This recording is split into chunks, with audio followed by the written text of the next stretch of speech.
This episode is made possible by NetSuite by Oracle and Brex, the AI-powered spend platform. Hi, this is Joan Hilson, CFO of Signet Jewelers, and I'm here with the CFO Thought Leader Podcast. This is episode 983. Without them, we wouldn't get anything done. And so for me, as I learn the culture, as I learn the organization, as we together work on the transformation, it's as much about how do we help each other solve those problems while being clear on what is the specific problem we're trying to solve and the metrics of success as it is anything else. The Cardinal team has an incredible amount of change underway. I like to say that we've done 5 years of change in 18 months. And I'm not exaggerating, as I say that. And it's everything from M&A to changing our prioritization to changing our operating structure to, doing a CFO's worst nightmare of a mid-year accounting resegmentation. We've had it all going on at once. And so long as we're able to talk about our why, so long as we can see that North Star of what are we trying to accomplish, right? The team has been motivated. The team has been great about really digging in to help us drive that progress.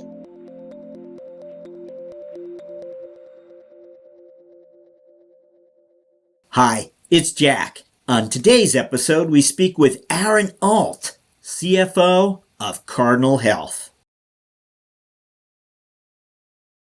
In the world of finance, where leadership roles await those who distinguish themselves along a select number of familiar paths, Aaron Alt's journey to becoming a CFO stands out for its breadth and depth, transcending conventional boundaries. Who is Aaron Alt? That was the question we hope this episode in some small way answers. Alt joined the healthcare giant in January 2023, shortly after Cardinal had welcomed a larger and more diverse board as the result of an agreement with an activist investor firm. And part of what we believe makes Cardinal Health's latest chapter fascinating, especially for this podcast, where we try to distinguish what sets CFO leadership apart, is the fact that Alt arrives in the CFO office after Cardinal's CFO, Jason Holler, is named CEO. Now, Holler, in his own right, is a seasoned CFO veteran. And we can only imagine when Holler sat across from Alt for the first time, what types of experiences likely left the new CEO's search meter blinking. For now, we'll assume it was Alt's obsession for creating corporate value. But be forewarned, the strategic finance career of Aaron Alt, as you'll hear, rejects conventional paths and labels. Our talk with Cardinal Health CFO Aaron Alt begins after this.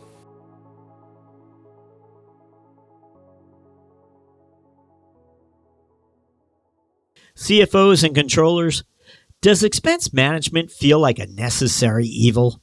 It's time to switch to Brex. Brex automates and accelerates spend management with easy-to-use corporate cards, travel, expense management, and bill pay, all on one AI-powered platform. Brex makes it easy to boost efficiency and compliance enterprise-wide and free up your managers, employees, and accounting team for higher impact work. Top companies from startups to enterprises are using Brex to automate manual work and transform their finance operations. We're talking DoorDash, Robinhood, Airtable, and countless other industry leaders. Ready to join them? Switch to AI-powered spend management at Brex.com.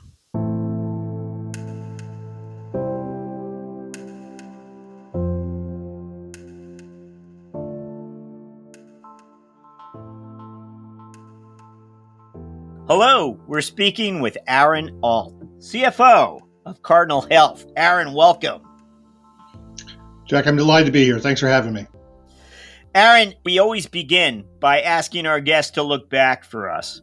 And what we're interested in are those real experiences that you had in the past that you feel prepared you for this role? And we know you've had several CFO tours of duty, but we're really looking for those experiences that came perhaps a little earlier and what directed you into the CFO role. Yeah, it's a great question. I guess I would offer three observations or three real experiences that I've had that have served me well as I've become a public company CFO.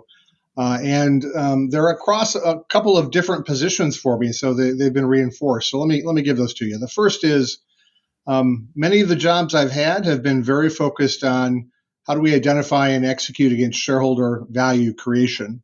And so whether it was working for private equity or indeed when I started the first of my 5 public companies, my job, regardless of title, was really to do an assessment of where are we weak? Where might someone come and do something to us? And should we do something in advance, before that happens to us? It's also known as activist defense. And so in each of my companies, that's been a key part of my experience. It's allowed me to look under a lot of rocks, to identify a lot of really good things, to identify some places where we have opportunities. And I've found as I've become CFO of the organizations that knowing how the organizations operate, indeed, what the sources of value creation are, has been really helpful to me. The second thing I'd tell you is related, which is I don't have a traditional finance background in that, I'm a public company CFO. This is my 3rd CFO chair. I've worked for 5 public companies, but I've also been the head of marketing for a division of a food company. If you made a ballpark, Frank, I probably made it for you at some point in the past 20 years. I've led a 3,000 strong retail store operation in 2 countries.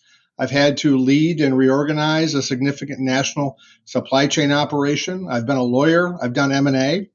And so one of the values I think I bring to the CFO chair is the fact that I've been in a lot of places, I've seen a lot of things, and that has stuck with me. So I'm able to ask smart questions on the finance side of the house to really help identify where do we need to invest? How do I feel about the risk structure we're facing with particular challenges or opportunities?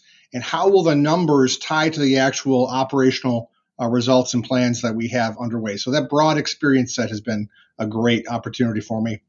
And then lastly, I tell you, again, consistent with the idea of a non-traditional finance background, I've benefited from some great leaders. And I had a leader in particular who early in my career saw something she liked and she decided that she wanted to develop me. And so she pushed me around the organization. She really challenged me. She put me in places I never would have expected to go, including giving me my first CFO job, my first finance job actually as CFO of a $7 billion division of a U.S. public company. And so what I learned from that and what I've taken away from that is you can't get anything done unless you have the right team. And I can't assume that any team member working with me is on a straight line. Sometimes the most interesting career paths move sideways, up, down, and around to give the best breadth from a learning perspective. And so that has stuck with me as well. Wow. Nice overview for us and a great story there for us as well. Thank you.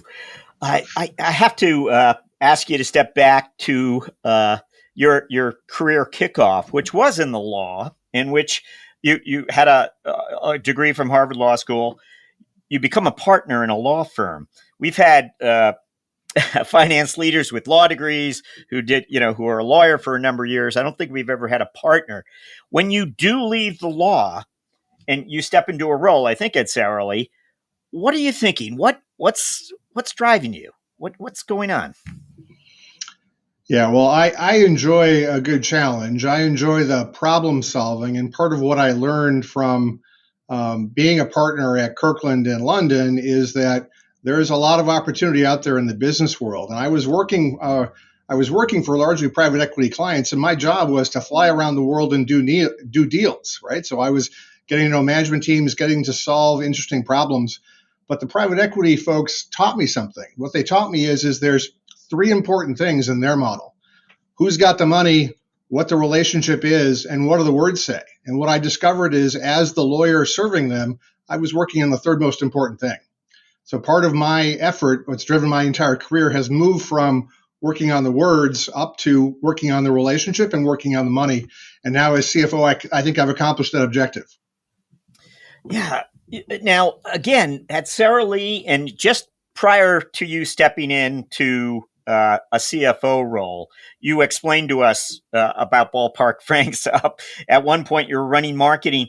You're sort of a jack of all trades. You're playing a very senior role in management, but it's not like you're the CMO or you're the head of operations. Maybe you were, but you're kind of who are you? You're the CEO's right hand man. What kind of role did you have for a number of years there before you Yeah, become more defined as the yeah, CFO? yeah. Here's what I tell you: my roles, regardless of title, regardless of company, have inevitably been I'm a problem solver. I'm a fixer. I'm a go get it done sort of guy in that way. And at Sara Lee, I started as an in-house lawyer right as we were deciding to break the company up into many pieces. Then I moved into the strategy side there to help chart the strategy of the business going forward, but always with an eye on where is that value creation coming from. The natural next step from strategy or from M&A and strategy was then to move into the finance job for our biggest domestic business across multiple categories. Sara Lee was a food and beverage company and Kiwi shoe polish, even though there are other categories as well. And so I was applying all those skills. And then that led to a natural next progression, which is making me into a general manager. And so at Sara Lee, the general managers were heads of marketing. We were responsible for innovation. We were partnering with supply chains, really driving those sales to our key customers. And so I was part of an executive career development path, giving me exposure across the organization, with the aspiration that I would be able to see around those corners, that I would be able to contribute across the organization the more that I learned. I just want to point out to the listeners, you were at Sara Lee 8 years. And again, your title was Senior Vice President. You're at Target next, where you're making an investment of nearly 6 years. And again, you're making these investment of years, and your title is always a very senior management role. And as you described yourself, I'm the problem solver. And what I find interesting is that it's an exciting type of role. It's not necessarily one we see very often or one that's easy to define to the outside world. I don't know if you disagree with this. Maybe you find other people like yourself. But then there was a reason you got focused on finance. And maybe you love being the problem solver. It's a great place for, and I don't know if you want to describe yourself as impatient. You get to solve the problem and move on to the next one. And I think it can be very satisfying for an executive. But then finally, you weren't getting the satisfaction maybe that you once did, and you move into finance because you discovered you could be much more strategic in some way. It was more satisfying to you. What exactly is the evolution you're going through? Yeah, I wish I could tell you that I had a plan early on in my career. As you pointed out, I started as a lawyer, then I went into the operations in various parts of the business. But I always come back to I'm really interested in what's going on and how do we make it better. Because I'd had that finance experience at Sara Lee, but then I moved into the general manager of the Ballpark Brands business. I had a customer who would never do what I thought was reasonable, who would never do what I wanted them to do. It was my third largest customer, and their name was Target. Right? They actually called to recruit me for a couple of things that I do really well, like M&A. And as part of them recruiting me, they enticed me to come to Minnesota and to come to the company by making me responsible for something I knew well, building an M&A practice for them. Something I knew something about, which was being treasurer of the company because I've been supporting treasury at Sara Lee, and something I didn't know anything about, which was risk, safety, and claims. That was a new part of me. Now, what I didn't know going into that opportunity was that, lo and behold, when I got there, an unstated part of the review was to do what I was saying before, which is let's take a step back and review all of the operations of Target, all of the strategies and financials, and understand where can we make ourselves better before someone comes and hands us an agenda that may not be our own. And so I spent several years at Target. I think I had 9 or 10 different titles over time, with the checklist of what did we identify from a area of improvement list, and going problem by problem, I would move to help them solve that problem and then move on to the next one. Looking back at those 2 chapters, again, Sara Lee and Target, forgive me, are you engaging with the board? I think you're probably engaging with the board. I think there are a point in time, maybe related to M&A, where you would present, or where you were the sort of the go-to senior executive. How am I doing? You're doing great. I have been blessed with direct C-suite and board level interaction at each of my public company experiences. Partly because that was the job I was doing, was to help them think through strategic considerations. Partly because every experience I've had has built on the prior experience. And one of the benefits from having been a lawyer at Kirkland is they teach you to have executive presence well. And I think all those things added up to giving me access and the ability to get the job done supporting the board and the executive teams. When you did enter the boardroom at those earlier companies, was it the CFO who said, Aaron, can you join us? Is it the C-suite? Is it the CEO and the CFO? Or correct me if that's not how it works, Jack. Yeah, I have worked for a number of different executives in a number of different roles over time. I've worked for the chief strategy officer. I've worked for CFOs. I've worked for chief operating officers. I've worked for CEOs.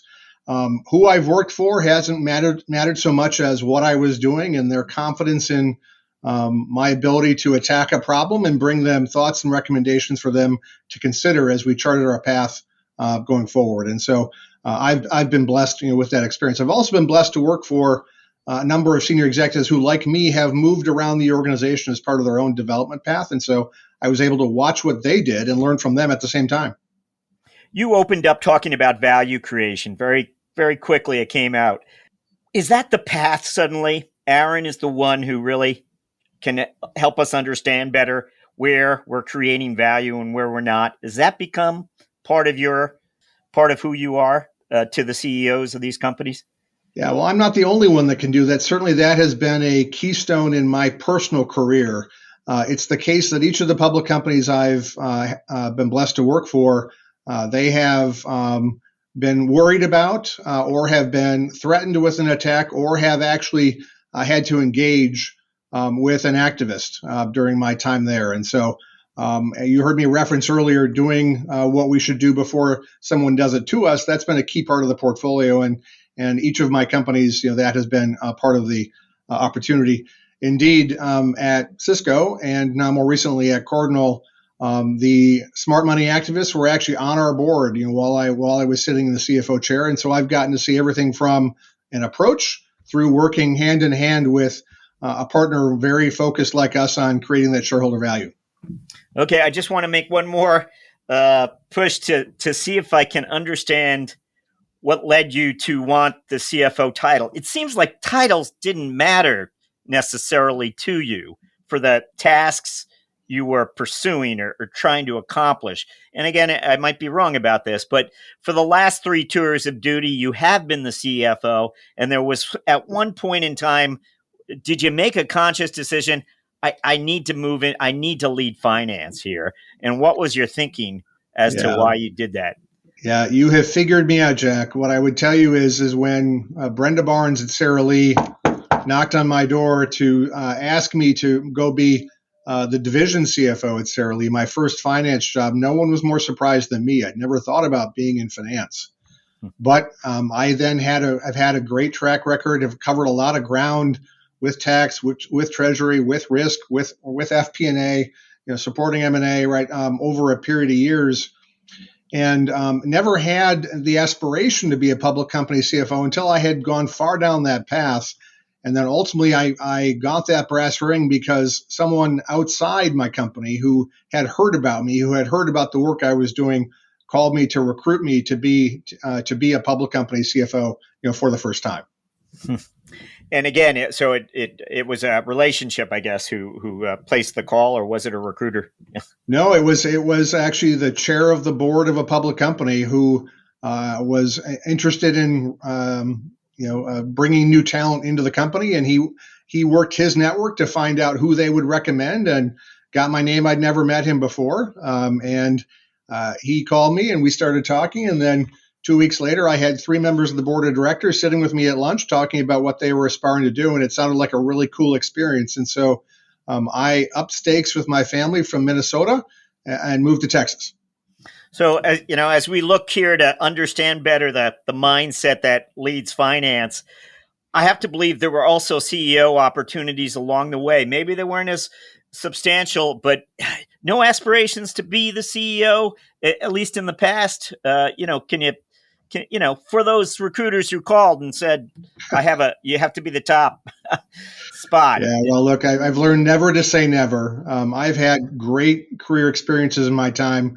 As I said earlier, what I'm really focused on is working in an environment where there are problems to go solve and ability to go get some things done. And the CFO chair has been very good to me in that context. And indeed, all the companies I've worked for have been very good to me as well. Okay, well, that's a great segue then to jump towards Cardinal Health here. Some of what you've already shared with us, I think, has already made clear to us why you're the right person to step in at the time you did, which was roughly a little more than 12 months ago, I suppose. But tell us about Cardinal Health today. What is the opportunity you saw as you said, yes, let me be the leader there for finance? What is it? That's a great question. Let me give you 2 seconds of background, and then I'll talk a little bit about my why in coming to the company. Cardinal Health, we like to believe that we're the biggest company that no one's ever heard of. We're based in Central Ohio in Dublin. We view ourselves as a startup, even though we have a multi-decade history. Our founder is still in the community and involved with the company in several ways. We're a Fortune 20 company. We drive a lot of sales, more than 200 billion in revenue. And we're a distributor of pharmaceutical products, both branded and generic goods across the U.S. And we are an international manufacturer and distributor of medical products, both our own and third parties, along with providing healthcare services. What I want you to take away from that is, for me, that was a really cool ecosystem because we operate in a highly regulated industry. And depending on the state, the country, are we distributing? Are we producing? It's a complex problem set, and that's really what I like about the experiences that I have as we carry forward. I also like the mission that the company had. Right, Cardinal Health, we view ourselves as essential to healthcare. What we talk about during the day is the support we're giving to the patients in their environment. Indeed, my family has felt the Cardinal Health presence as we've had our own healthcare journeys. And so I've got the great experience of knotty problems to solve in a highly regulated, complex environment, but I can also feel good about what I and my team do every day because we are core to the healthcare experience. Now, you asked me, why did I come? Other than that, I could see a couple things from the outside before I agreed to join the company as CFO. The first is I could see a new management team with a new leader, Jason Haller, who impressed the heck out of me. It was clear to me that they were in it to win it, that they knew that we were number 3 in the industry and they wanted to be number 1, and they had a path that they wanted to go down where I could provide some help, as far as solving the problems and moving down the path. So I was attracted to the team to come to Cardinal Health, in that respect. I was also attracted, as I said, to the complexity of the problem set, the breadth of the business. For someone like me, it's like giving me candy, if you will. Relative to really being interested in what I'm doing every day. And when you're going through significant transformation, which is what Jason was leading the team through as well, you have to understand up front, do you have the right access to resources? And Cardinal Health has been very well run from a balance sheet perspective. And so I thought I knew from the outside, great team that's in it to win it, transformation underway, complex problems to solve, and a strong balance sheet that would give us the resources to go get that done. Now, the good news for me is having been here 15 months or so, not that I'm counting, right? The 3 things I thought were true on the outside have proven to be true every day on the inside as well. We're wondering, as you looked around the company, as you began to understand how it communicated the different parts of the system, the ecosystem, as well as its business, what part of the story wasn't being told well? I think the part of the story that wasn't being told as well, internally and externally, was just the strength of the resources we have. You heard me reference the balance sheet earlier. We're part of a medium-sized community, but we have got rock star talent in many parts of our organization, right? And what Jason has brought to the organization, what I have and supporting the broader leadership team on, is how do we take advantage of the talent we have? How do we take advantage of the resources we have and how do we go get some things done relatively quickly, and do it in a way where we can celebrate internally and talk externally so people understand the size of the value creation opportunity that Cardinal is presenting to our stakeholders across the board. And so for me, as I was becoming CFO, as I was getting to know the organization, it was first I gotta learn the talent, right? I gotta learn the culture. I have to learn the problems that have come before, and where do we need to pivot, or where can we just change the gradation of the angle, if you will, to really put more pieces together and drive that value creation. And boy, what a ride it's been for the first 15 months. I'm still a student of the culture. I'm still a student of the team. I'm still a student of the business. But we are able to keep track by reference to the stock price. We've seen some nice appreciation in the last 18 months under Jason's leadership, and I think we have lots of runway yet to come. Just to talk a little more about value creation, your mindset when it comes to value creation. And I know you have the outside world responding to the messaging, but internally, to make sure the organization is functioning and allocating the time and the resources required to drive value creation. Is there a different mindset that you've thought to reinforce? Is there something that you're communicating differently to parts of the organization to help them better understand, here's what we need to be saying and doing? Yeah. It's hard to go into any organization, as the new guy. I have been partnered with some longstanding executives at Cardinal. I've been partnered with some fellow new executives at the company as well. And so what I have found, my approach here and indeed at some other places, has been to start with asking questions, start with learning the organization, start with learning what's gone before, so that I can identify the people who are similarly minded as far as what's the problem we're trying to solve and what's our metric of success. And then can find ways that I can help the executive team solve their own problems, right? You've heard me reference a couple of times the great management team around me. And without them, we wouldn't get anything done. And so for me, as I learn the culture, as I learn the organization, as we together work on the transformation, it's as much about how do we help each other solve those problems while being clear on what is the specific problem we're trying to solve and the metrics of success as it is anything else. The Cardinal team has an incredible amount of change underway. I like to say that we've done 5 years of change in 18 months, and I'm not exaggerating, as I say that. And it's everything from M&A to changing our prioritization to changing our operating structure to doing a CFO's worst nightmare of a mid-year accounting resegmentation. We've had it all going on at once. And so long as we're able to talk about our why, so long as we can see that North Star of what are we trying to accomplish, right? The team has been motivated. The team has been great about really digging in to help us drive that progress.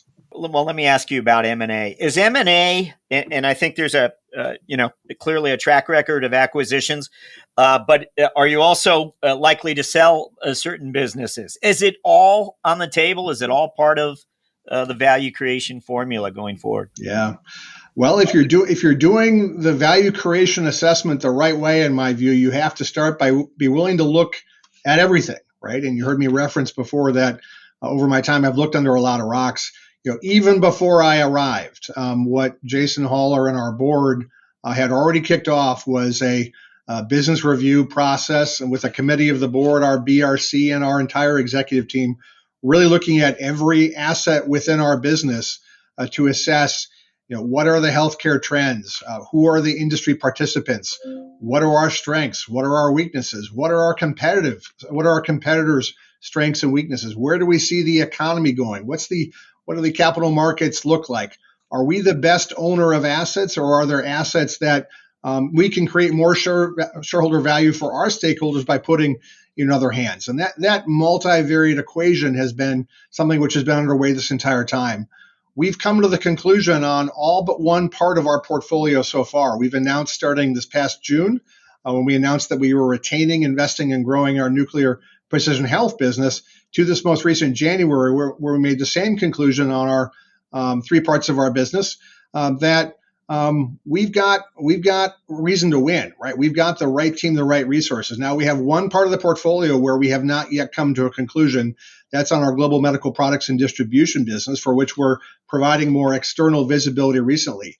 And the answer there is, for now, what we know to create shareholder value, regardless of the future of that business, what we have to do is execute, execute, execute. And so our focus is really across our enterprise is enabling the success of Steve Mason and his leadership team in the global medical products and distribution business. We're learning more about that business every day. It's been a long-standing transformation effort on our part, and we're seeing signs of success there as well. At some point, we'll come to the end of the process on that. But if you go back to value creation for us and what Cardinal Health's agenda is, right? It's the business review effort that I've called out before. It's investing in the organic part of our business. We're doing that. It's protecting our investment grade balance sheet, because that power that defends us and gives us the power to make all the investments we want to. It's returning capital to shareholders. We return about $1 billion a year. And when we have the resources, and we do, and at the right time, doing M&A. And I hope you noticed that we recently announced the first piece of M&A at Cardinal in a couple of years, where we announced the acquisition of the specialty networks business in support of our pharma business. Near the beginning of our talk, you had mentioned that at different points in your earlier career, you became familiar with operating in an activist environment, and you would determine how to get out in front of potential challenges before they make themselves known. But I'm wondering if 3 years into the future, how your contribution to Cardinal Health here and now might be viewed. What would be maybe the modifier as far as your contribution to this company operating in this type of activist environment? I'm so focused on the here and now, on the day to day, on the problems we're trying to solve. I haven't reflected a whole lot on what my contribution would be. I guess what I would hope that the epitaph would be, if you will, if to maybe pick a poor choice of words, is just that I was a part of a team that created incredible value for shareholders, that we did it through creative problem solving, that we didn't let the mundane get in the way of the strategic, right? And that we were always asking the question of what can we do next, and not just resting on the successes of the prior year. The activists that you reference, they are a driver of change in many companies, right? And I've been blessed to work with many high caliber, activists, but right alongside them are the high caliber executives at the public companies, like Cardinal, where it's the ecosystem of working together that really creates that value for our stakeholders. What is generally continues to be misunderstood about shareholder value or creating shareholder value? What drives you crazy about it? Yeah, I don't view shareholder value as a yes, no, or a black and white, or a 0-1 answer. I think there are multiple different paths to achieve value creation. I think you have to understand what horizon are you operating in, the here and now, the tomorrow, or the next year. But companies will have different characteristics, but I believe every company has the opportunity to raise their game, whether it's their core strategy, whether it's how they're investing their dollars in the short and the medium term, whether it's how they're thinking about that investment versus shareholder return of capital, whether it's M&A or not, right? Like I said, I don't view it as on or off. It's how does the basket of opportunities come together, and how do we as executives put them together to create the most value. Aaron, we're going to jump to what we refer to as our finance strategic moment question, which allows you to choose one, going back in time, a moment of strategic insight that you experienced that led you to change course, perhaps, or avoid a risk, or whatever it may have been. And again, it can go down the length of your career. It might have been 20 years ago. It might have been last week. Anything come to mind when we ask for a finance strategic moment? I have a couple of great examples, but there's one in particular that I'd like to highlight for you. As you referenced earlier, I was an executive at Target for several years until 2018.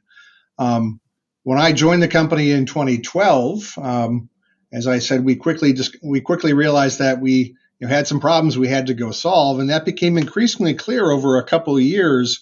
And in 2014, in particular, we really started diving deep on one of the biggest problems we thought we had, which is, as a company, management had made a multi-billion-dollar bet that Target, the iconic, beloved retailer from the U.S., could move into the Canadian market seamlessly and could drive the same love of the retail experience, the same love of the Target product north of the border, as is often the case from a guest experience, within the U.S. So the company had spent billions to purchase the real estate portfolio of another failed retailer. They spent even more money to renovate every store from the floor up to the ceiling. They were unrecognizable by the time they were done, as well as building 5 new greenfield stores in new locations. They built from the ground up 3 shiny new massive distribution centers loaded with new technology that had never been tested in the Target environment or indeed in some other environments before. Bought a bunch of inventory, put it in there, created a new register system, and then flew a group of Minnesotans from Target up to Toronto to run the Canadian Target operations. Well, the short answer is that did not go terribly well, right? Notwithstanding the high hopes, notwithstanding the billions of dollars invested across the board, Target found itself in a place with empty stores, with clogged distribution centers where people couldn't find the basics to actually get it to the empty stores. Pricing was out of whack. Consumers were upset, and the business was facing significant financial risk.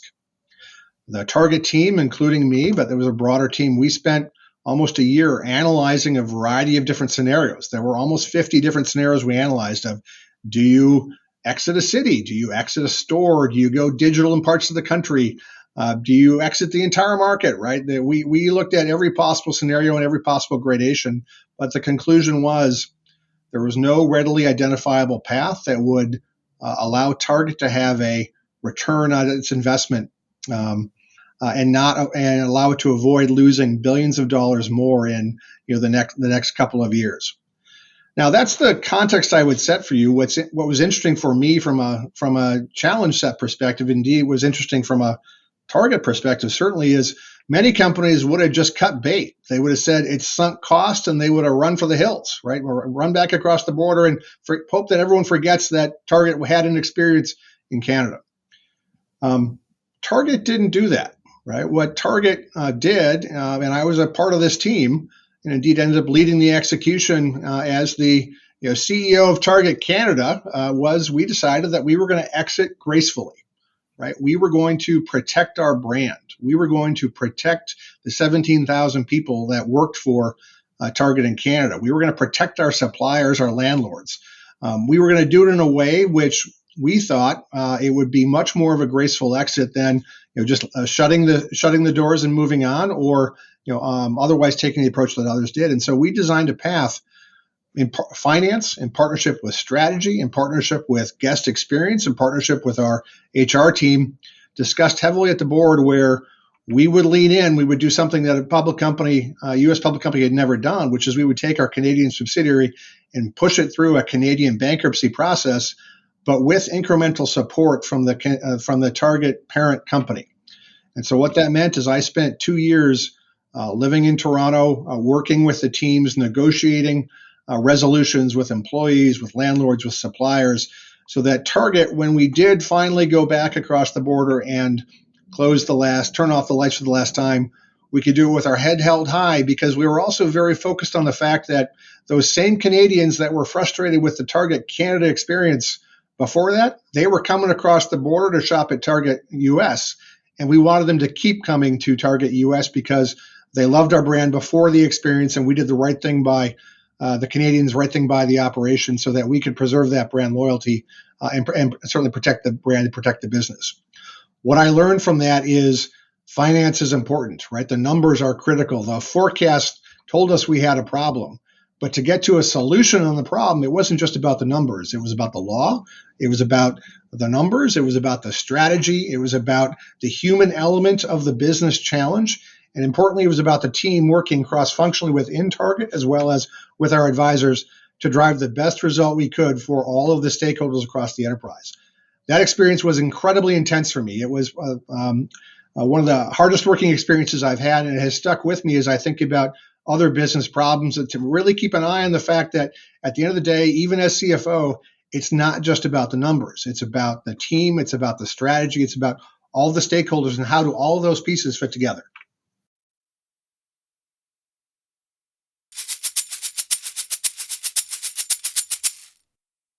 $37,025.1. These are the three numbers to remember to get the visibility and control you need to make the right business decisions instantly.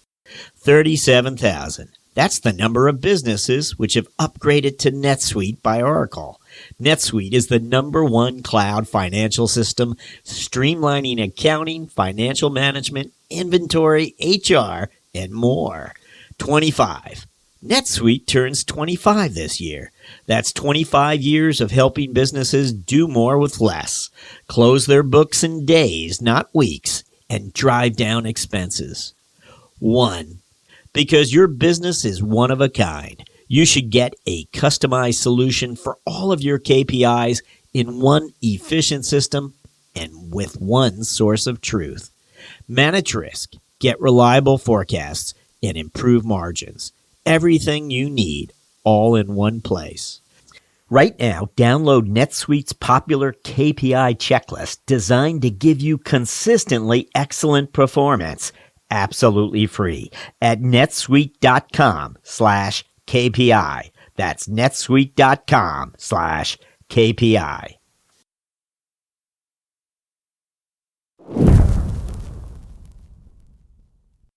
We're going to jump to what we refer to as our mentoring round, where I'm going to ask you to look back again, I'm afraid. And we're curious, and you explained to us how eventually people came to you and sort of pulled you into the CFO role. And we're wondering, though, once you got there, what surprised you? And maybe there was something you were responsible for that you had no idea, and you were, really? That's on my plate. I don't know. But what surprised you about the CFO role? Yeah.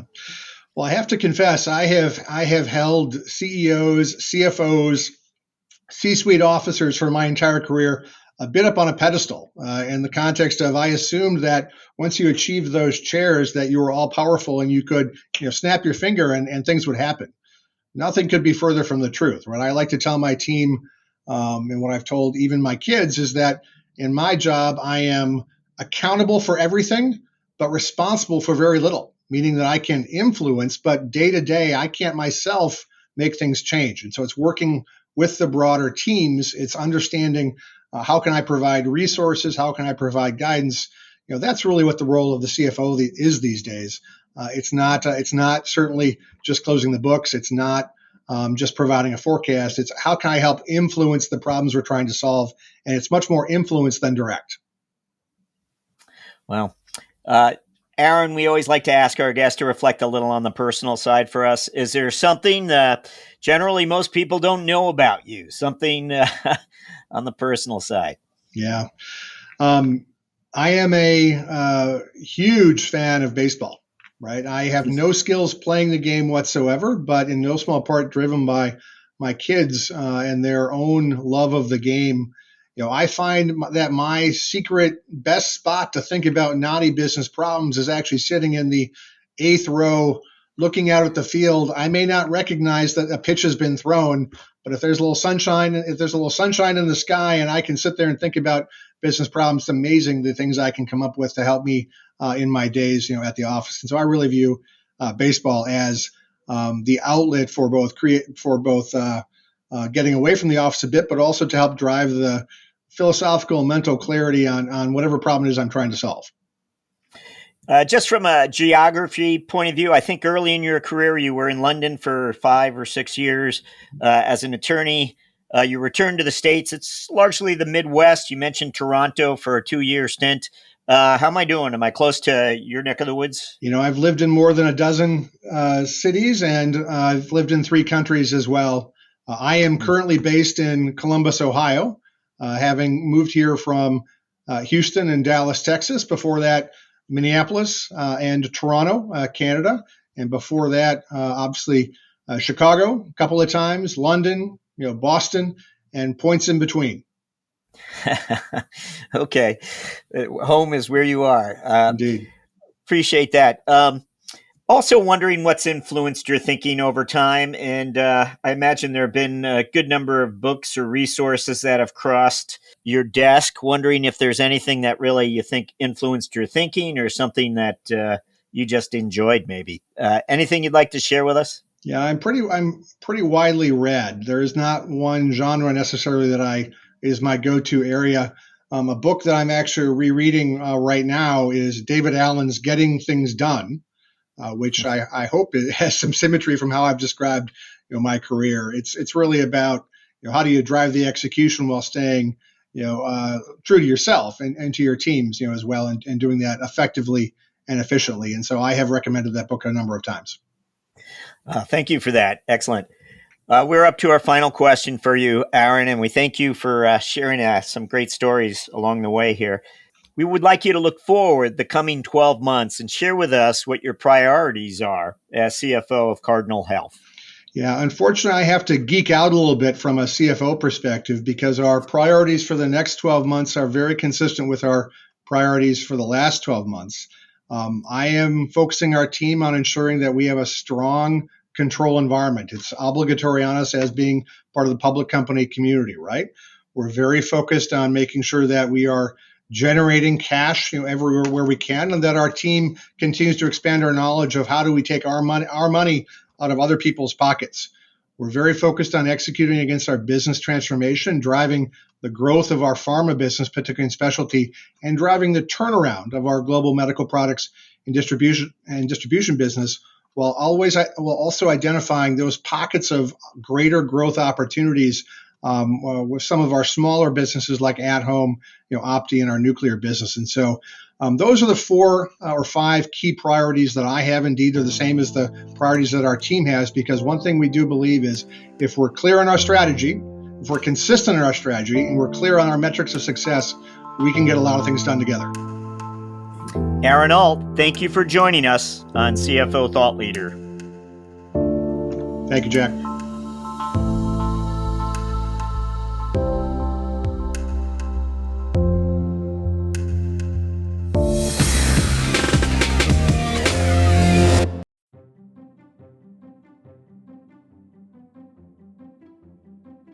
Hello, Thought Leader listeners. We hope 2024 is treating you well. If you haven't already, we hope you'll pay a visit to CFOthoughtleader.com and go ahead and subscribe to our Mentoring Round newsletter, where we highlight the career lessons and moments of strategic insight shared by our recent CFO guests. Also, LinkedIn users, please go ahead and follow our CFO Thought Leader company page, and you'll be certain not to miss a single Thought Leader video debut. CFO Thought Leader, the #1 thought leadership platform exclusively for and by CFOs. As always, thank you for listening.